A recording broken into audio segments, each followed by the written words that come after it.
Hello, everybody, and welcome to week 6 of Addictions Dependencies. This week we'll be reviewing chapter 11 in your textbook on stimulants, covering primarily cocaine and amphetamines, and of course, my all-time favorite stimulant, as you know it, caffeine. So, as you can surmise by the name, stimulants are drugs and substances that rev up the body's activity. They enhance metabolism. They, as you basically would think, speed everything up. They do so by mimicking the activities of the sympathetic nervous system, or the fight or flight mechanism. Remember, activities associated with this system include things such as elevated heart rate, elevated metabolism, elevated blood pressure, pupil dilation, decreased salivation, decreased digestive activity, decreased urination, and overall hyperactivity. Stimulants may either be from licit or illicit substances, depending on the source. And remember, stimulation of the sympathetic nervous system is what primes the body, the being, for feelings of impending danger, whether that danger is an outside source or an internal source. Outside source such as a Mack truck coming to run and hit you, or an inside source such as feelings of hypoglycemia.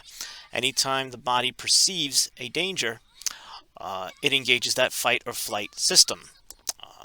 The problem with engaging that system exogenously through the use of stimulants such as cocaine and amphetamine is that the effect is more prolonged. Now you have to wonder, well, if that's the case, why do people derive so much pleasure from these type of materials? And again, it all has to do with the dopamine pathways that we've talked about and we will talk about again. So the first stimulant to talk about is good old-fashioned cocaine. Cocaine is still widely prevalent in the United States, either in its traditional form or in its freebase form, known as crack. Freebasing cocaine involves adding an alkaloid substance to it and freeing up its active ingredient to make a more pure and effective product. Cocaine has a long-standing history in the United States. The original source of cocaine comes from the coca plant, which is found primarily in the mountains of South America. Primarily Colombia, Peru, and Bolivia are your three biggest producers of cocaine. The coca plant itself is relatively non-toxic. It's been used for generations as a mild stimulant similar to that of a regular cup of coffee. The value of this product becomes apparent when you think about the living conditions in this area of these mountainous regions. The indigent population tends to live in areas that have very high altitudes, very thin air, and the ability to give oneself a boost of energy to get through the day is a highly coveted product. So the thinner the oxygen levels are in these areas, the more easily fatigue sets in. This is pretty much similar to having your everyday cup or two of Starbucks or Dunkin' Donuts coffee. In this day and age, however, harvesting coca plants is illegal in most of these countries and is done primarily through clandestine factories run by drug cartels. And millions of dollars are put into government, military, and paramilitary and police agencies to seek out these coca farms and to destroy these crops.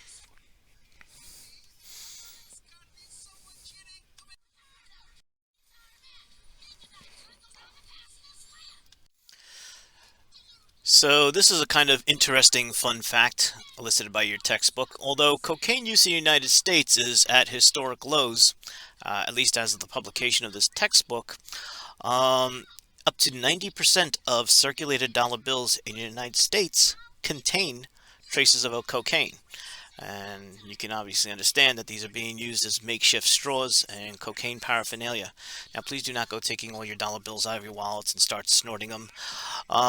It's a Schedule II drug. So, in other words, there is still some minor legit medical purposes for cocaine, primarily used as a topical anesthetic although there are other sources available, and as a cautery agent to stop nosebleeds.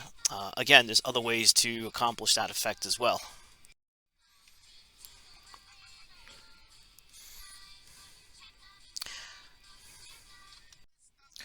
Cocaine pretty much starts out from the crushed leaves of the coca plant found in the countries that we talked about prior, and then mixed into a thick sludgy paste.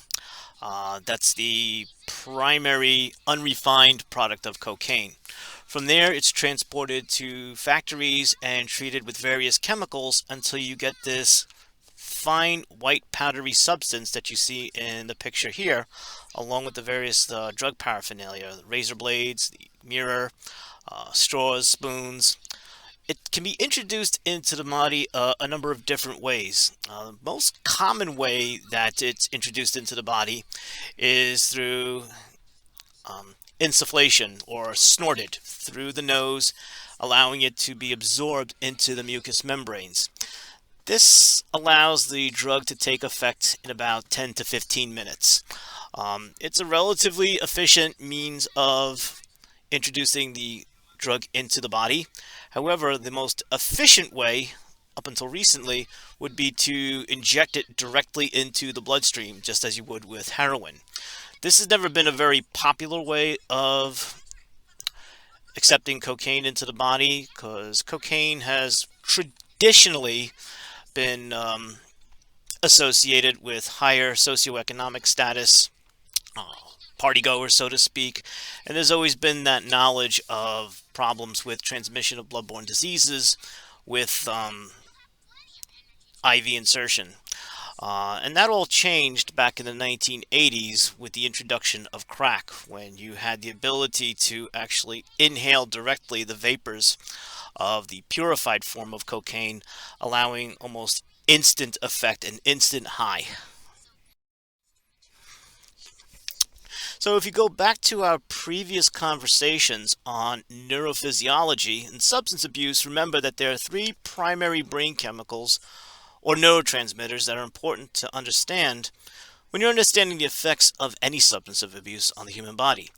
Those neurotransmitters are serotonin, which in short leads to feelings of satiety and well-being; norepinephrine, which gives rise to alertness and aggression; and then there's dopamine, which is very important in the reward pathway.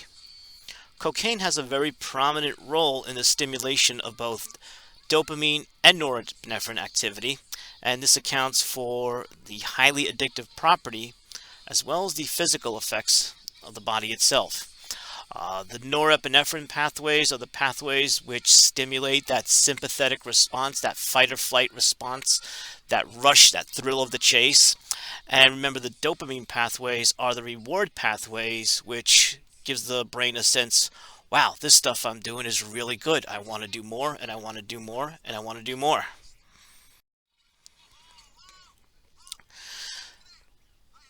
So to understand the effects of cocaine, once again, let's try to understand a little bit about the physiology of how nerve transmission works. Take a dopaminergic transmission, for example. The presynaptic nerve, when stimulated, will release a certain amount of neurotransmitter, dopamine, into the space between the nerve cells, which is called the synapse. As those molecules of dopamine travel across the synapse, it will ultimately attach to a receptor on the secondary organ. The postsynaptic organ then releases an enzyme to help inhibit excess stimulation from dopamine. Um, Another mechanism by which too much dopamine is prevented from crossing the synapse is via the process of reuptake, and this is the main mechanism by which cocaine works. In other words, excess dopamine sitting around in the synaptic space is absorbed into the presynaptic neuron. It's taken back into the presynaptic neuron to prevent overflooding of dopamine in that space. Cocaine directly inhibits the reuptake mechanisms, leaving more dopamine available to flood the postsynaptic receptors. The same mechanism is true for the actions of norepinephrine as well. You can kind of analyze this and compare it to having your foot stuck on the gas pedal and just flooding the car engine with gasoline.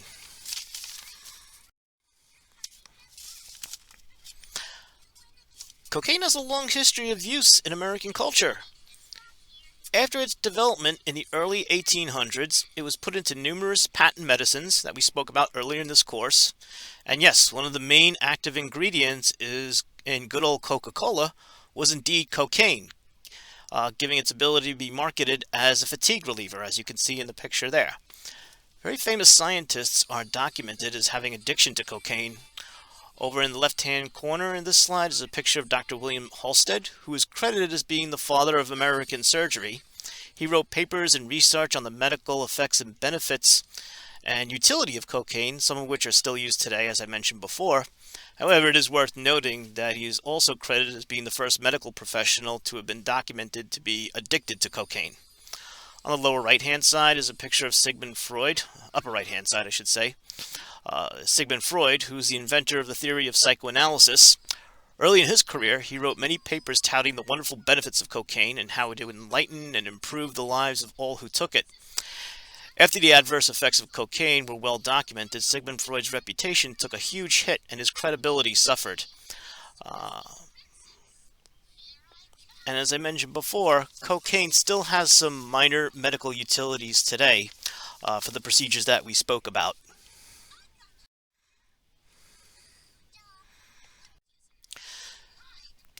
So, just to reiterate some of the physiologic effects of cocaine, you have things like increased heart rate, increased blood pressure, increased awareness and arousal.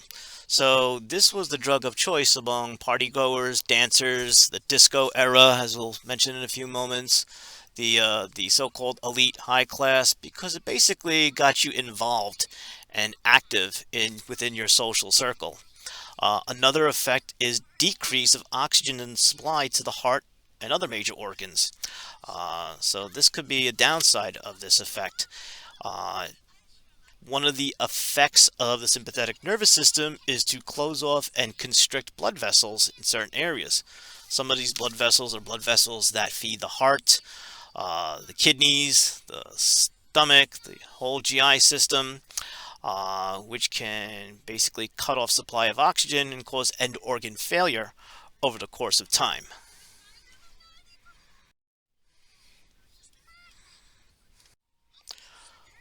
Although cocaine has been around in this country since the early to mid 1800s, factors such as the Harrison Narcotics Act of 1914, the documented adverse effects of cocaine in the medical research, and the widespread availability of amphetamines really decreased the popularity of cocaine through most of the early to mid 20th century.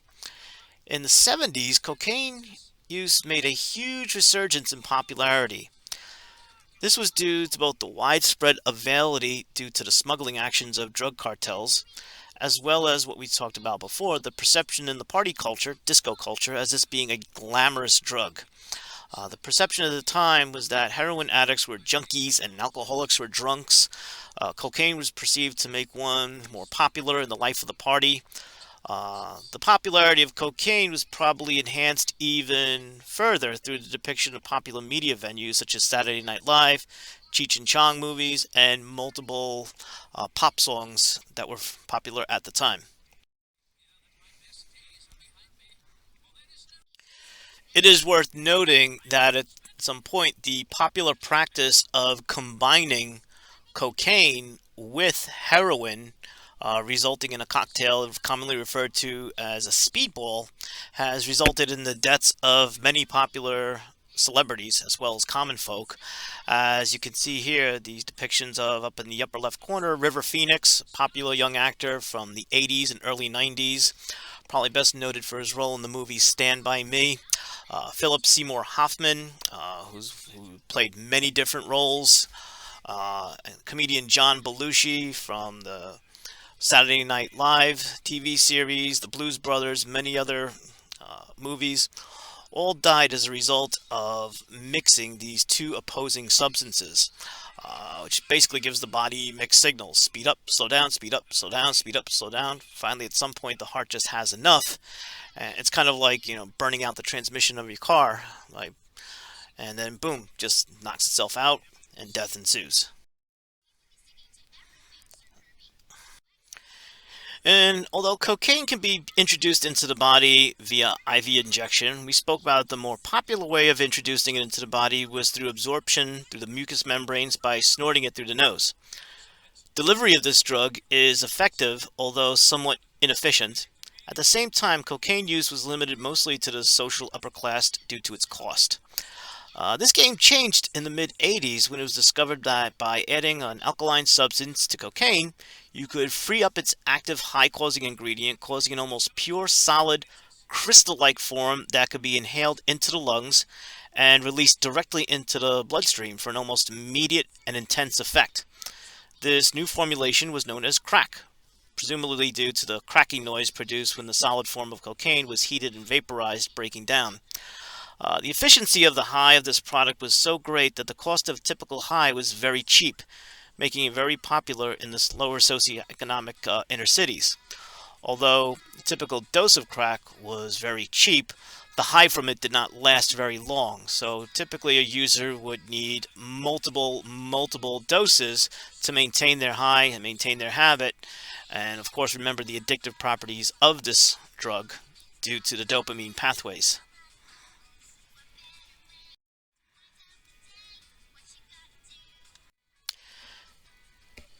There were some adverse sociologic effects of the crack epidemic back in the 1980s, including widespread gang violence as a means of securing economic turf. This was especially seen in areas such as Los Angeles, Chicago, South Bronx, and Brooklyn. A resurgence in the prevalence of HIV and AIDS, also due to the fact that the high cost of sustaining one's habit involved obtaining money by any means. One of the most common means of obtaining funds to support one's crack habit was the bartering of sex for drugs. And in one's desperation to obtain one's fix for crack, one is really not particularly concerned about safe sex practices. And so the prevalence of unprotected sex and sex for drugs continued to contribute to the increase in the HIV epidemic. The crack epidemic of the 80s also put an additional hurt and sometimes fracturing on the family structure of African Americans in the inner cities, because this was the population for whom crack was really targeted to and a big problem with.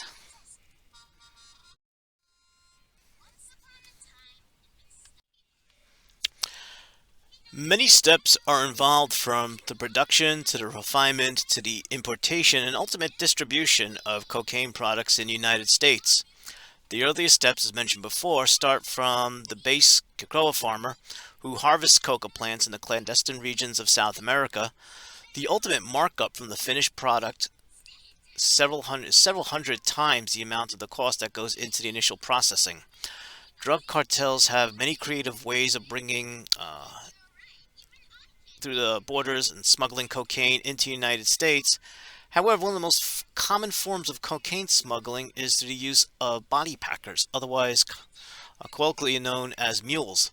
This involves hiring relatively poor people to ingest several, sometimes up to 30 small condoms filled with cocaine powder, transporting them across borders via airplanes, meeting up with someone at the end, their destination, and then passing these balloons out of the bowel movements.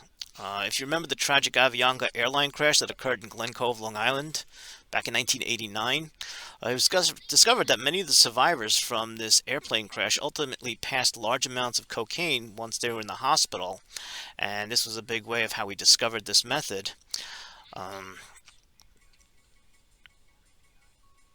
As you can see through the left, this movie, Maria Full of Grace, is very well depicted account of how these events occur. It's a great movie. If you get a chance to see it, I definitely recommend it. It revolves around a young teenage girl growing up poor in Colombia, supporting her family, and ultimately being recruited by a drug cartel and enticed with wads of cash to transport cocaine to JFK and arrive at Jackson Heights, Queens. It's important to know that if one of these balloons ruptures while in her body, as what happens to one of the other characters in this movie, she likely is going to die an instant death. Many times these transporters are intercepted by customs and DEA at the airport and arrested once they go through X-ray. As you can see in the diagram here, the person's whole GI tract is full of these little balloons full of cocaine. Interesting plot twist to this movie was this young lady was pregnant at the time, so they were not allowed to x-ray her when she was able to skate through and meet the intercepting cartel gang on the other side.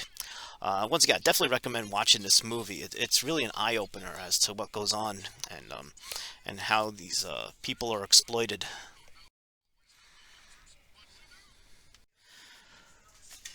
The psychological effects of cocaine use are well documented, including what it says here: frenzy, mood swings, delusions, which are false beliefs not rooted in any reality, impaired memory and mental functioning, as well as hallucinations.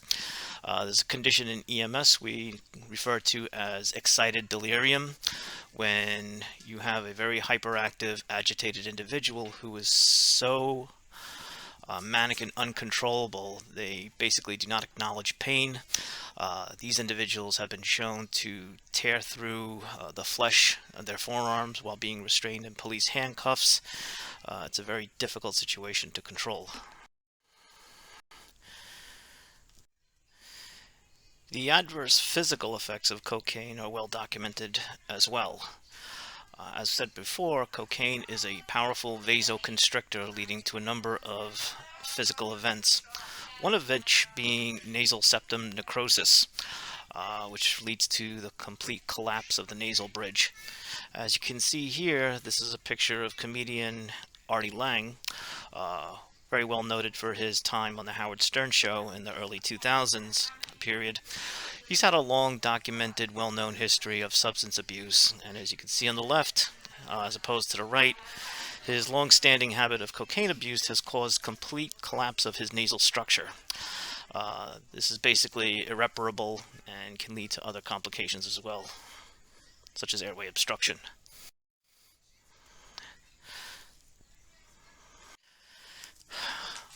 A myocardial infarction is basically the medical term for a heart attack, which occurs when there is a blockage in the blood supply to the heart muscle itself, period.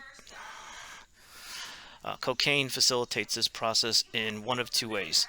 The traditional way in which a myocardial infarction occurs is when fatty substances build up in the inside of a coronary artery, that is the artery that feeds the heart muscle itself, weakening the artery until ultimately a rupture occurs, and then a plaque of platelets called a thrombus develops and completely cuts off blood supply to whatever part of the heart that artery is feeding. Cocaine tends to accelerate the rupture of these atherosclerotic plaques. It also contributes to myocardial infarction by way of constricting and spasming of these arteries themselves. As we mentioned before, cocaine is a very powerful vasoconstrictor. It's also noted to say that heart attacks that are a result of cocaine use tend to be refractory to standard treatments that would otherwise be offered in the medical setting. Another noted complication of cocaine use comes from cocaine use in pregnancy, which has been documented to contribute to something called placenta abruption and placenta rupture. This is where the placenta prematurely tears off the uterine lining, cutting off oxygen and blood supply to the developing fetus. If it occurs relatively early in the stage of pregnancy, this is usually associated with complete fetal demise. In any event, it usually leads to poor outcomes such as developmental delays and physical delays in the offspring as well.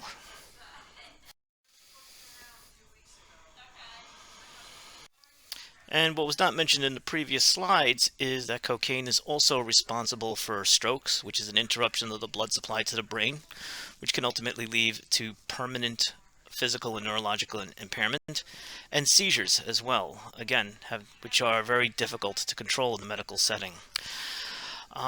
With all of these issues with the use of cocaine, it's interesting to note that withdrawal from cocaine is not life-threatening, although it does lead to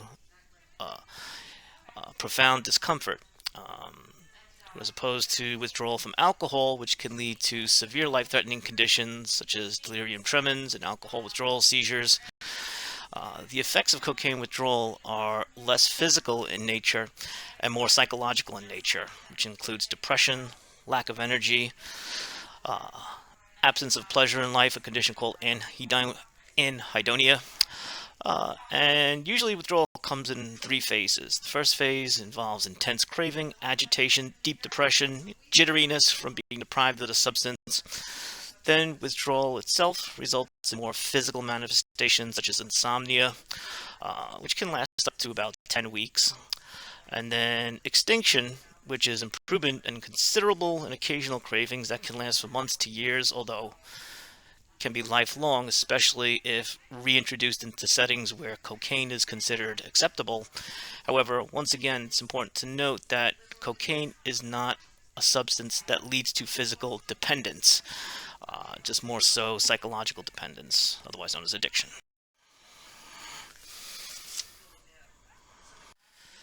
There have been some controversial developments in the treatment of cocaine use disorders, none of which have shown real effective results.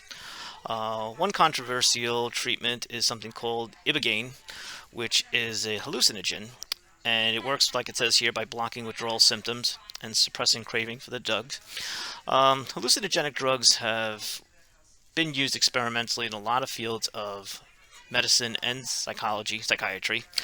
There is concerns, though, that the use of this substance can be somewhat toxic, as it can lead to certain heart arrhythmias and cardiovascular conditions. Propranolol is another treatment which eases withdrawal symptoms. And what propranolol is a typical medication used in cardiovascular medicine. It's commonly prescribed to reduce blood pressure and certain rapid heart rates, and it does that by counteracting the effects of the sympathetic nervous system. It's important to note, though, that this treatment is contraindicated in the case where you have a possible cocaine-induced myocardial infarction, because this can actually paradoxically lead to even worsening of the effects of the cocaine itself. Disulfiram is used commonly to treat alcohol addiction. Its common name is antabuse, and what it does, it reinforces negative feedback, which means that it stimulates illness and sickness when substances are introduced into the body, causing a negative feedback result. The results of this medication in the field of cocaine addiction has been somewhat controversial and not well proven.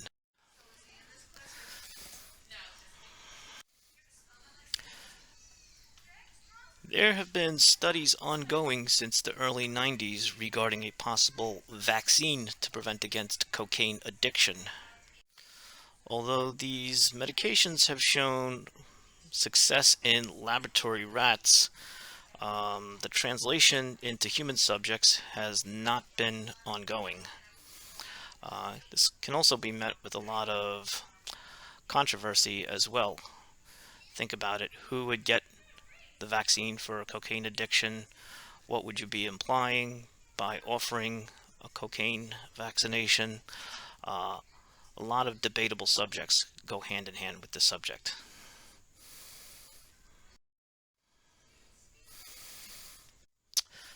So let's turn our attention and talk to another class of stimulants which have been widespread available in the United States for almost 100 years.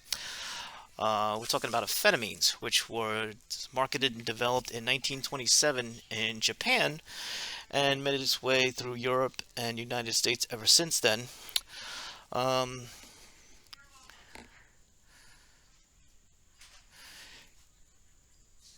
This brand of medication, they was originally given to soldiers in both the German and the U.S. soldiers during World War II to help prevent combat fatigue. After World War II, there was a widespread oversurplus of amphetamines, mostly from Japan, which it came from, and so it was marketed in the United States as treatments for all sorts of disorders, anything from asthma to sinus infections to depression, weight loss, narcolepsy, which is a condition where a person cannot stay awake. Uh, the mechanism differs a little bit from cocaine, yet the effects are pretty similar due to the stimulation of the sympathetic nervous system that elicits a hyperactive responses. So I'm sure everybody in this class is probably familiar with the TV series Breaking Bad, which depicts an individual involved in the manufacture and homegrown manufacture, I should say, distribution of methamphetamine, which is chemically altered amphetamine, right in his home. The drama does a good job of addressing issues such as fast cash acquisition, violence, and family disruption involved with this trade. As was mentioned before, amphetamine was legally prescribed for several conditions throughout the late 40s, 50s, and 60s. Over time, government regulations became stricter as the adverse effects of amphetamines became more well known. Fewer and fewer medical indications for the prescription of amphetamines were available. However, people who were already taking amphetamines at this point were already addicted. So what did they do? Well, it was found out that creating amphetamine for other purposes was not a very difficult thing to do at home. Some people found a way to develop methamphetamine using a variety of very common household and also very toxic products, creating the big methamphetamine or crystal meth boom that is very common in the Midwest and West Coast, as you see today.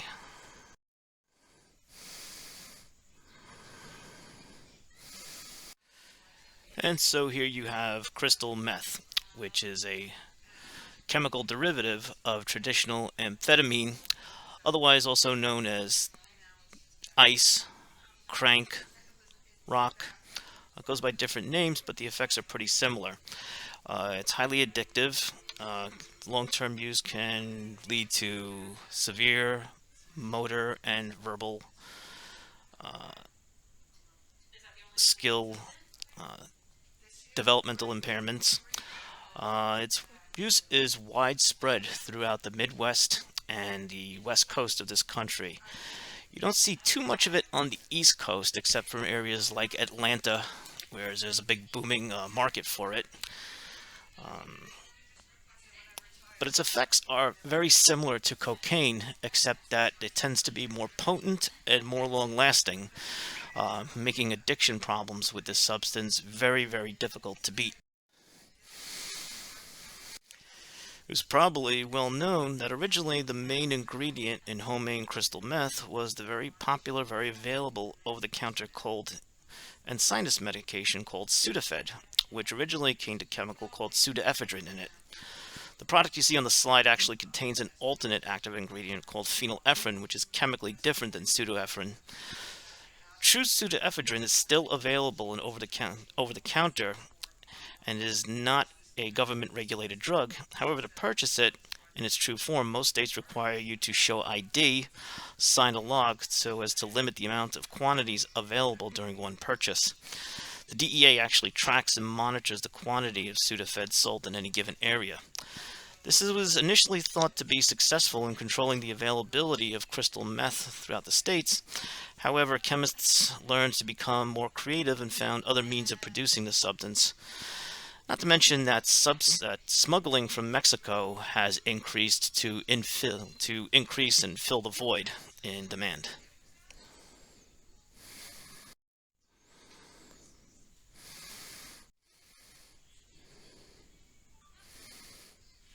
So with a little background in chemistry and maybe some instructions on the internet, a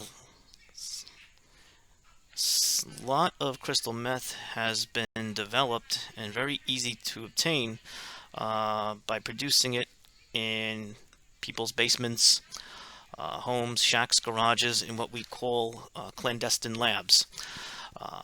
This is where the majority of meth comes from in the United States. While a portion of it is still smuggled in from Mexico, most of it is homegrown. Usually these labs contain, as you see, very volatile and highly toxic chemicals and are present in poorly ventilated areas. This contributes to a high potential for explosion and hazardous material incidents that can involve multiple resources as far as cleanup goes. Another sad thing to mention is that a lot of these so-called labs are located right in people's private homes where small children and infants are being raised, and the toxic vapors from many of these chemicals cause severe defects and developmental delays in people's offspring.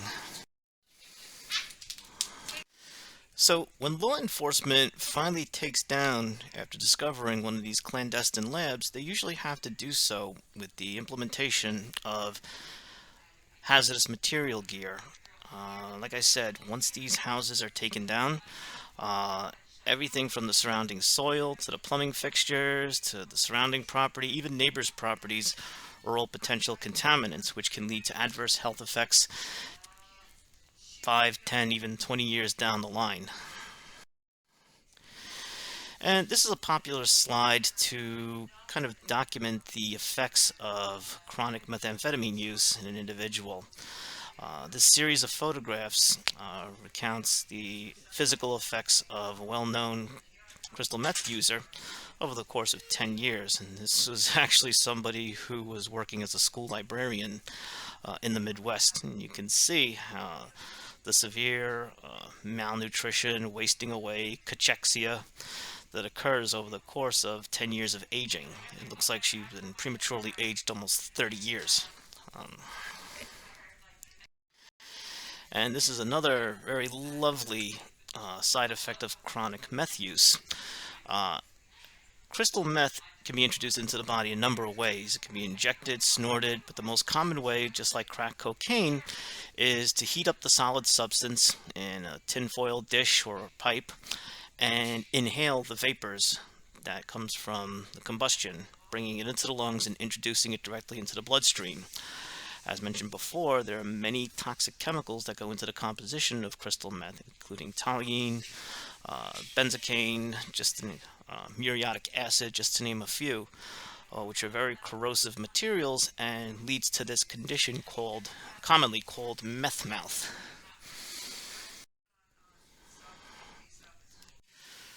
Ritalin and Adderall are medications that are similar in structure to methamphetamine. They actually are forms of methamphetamine that are used for legit medical purposes today uh, to diagnose and treat people with presumed attention deficit hyperactivity disorder.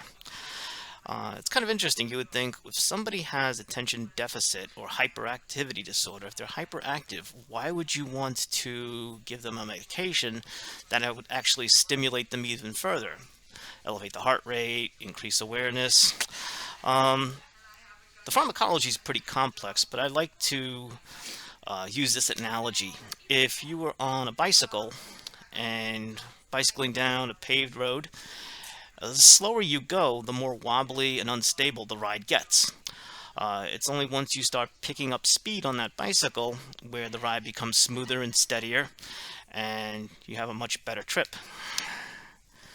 As I see, 10% of all U.S. children were diagnosed with ADHD, #1 child psychiatric disorder in the U.S., and there's a lot of controversy and debate about that statistic. It's often thought that maybe this diagnosis is a little bit overprescribed, that maybe we're just not giving children a chance to develop the way they should be developing. It is important to note, though, that contrary to popular belief, children who are placed on these medications do not have any higher risk of converting to higher drugs of abuse like cocaine or crystal meth later on in life.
Again, these are the symptoms.